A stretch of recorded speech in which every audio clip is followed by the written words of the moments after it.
le pied. D'accord, donc tu fais toujours tourner la cassette 1 minute avant, que tu prépares la veille, que tu notes le numéro, ce que tu vas mettre dessus et la date sur ta cassette. Tu prends 1 minute, tu la fais tourner 1 minute à vide, tu l'arrêtes à 1 minute. Voilà, ensuite évidemment tu as besoin d'un pied, de micro-cravates, d'une cassette sans disque dur avec des DV, et soit d'un monopode, soit d'une cross proton, soit des deux, ce qui est assez cool, pour pouvoir suivre les gens et pas bouger, et essayer vraiment de jamais filmer à la main. C'est horrible, ça bouge, c'est moche. Surtout quand il faut que la personne elle se mette derrière, l'intervieweur se mette derrière la caméra et que le regard il croise la caméra. Faut que je regarde, si je suis là, il faut que je regarde là.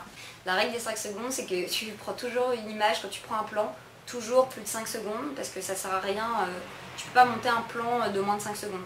L'œil n'est pas habitué et on ne comprend pas. Il ne faut pas que tu changes de plan au milieu d'une scène ou au milieu d'un interview quand quelqu'un te parle.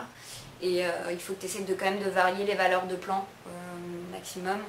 Tu as 3 plans classiques, tu as évidemment le plan serré, tu as le plan ce qu'on appelle américain qui est là, et tu as le plan en pied, qui sont les 3 valeurs classiques. Après évidemment tu peux varier, tu peux prendre un détail d'une scène, les mains, faire vraiment des très gros plans ou alors des plans très très larges. Voilà, toujours. Bah non, mais le truc c'est que tu arrêtes là, l'interview est finie, et que ton camarade continue à lui poser d'autres questions qui n'ont aucun intérêt et qui continue à parler, et que toi pendant ce temps-là tu filmes.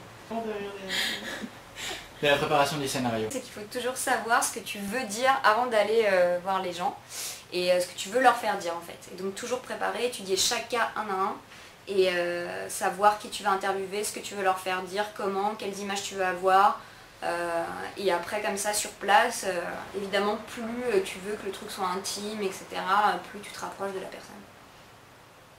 Et que tu n'interrompes pas les gens quand ils parlent. Voilà.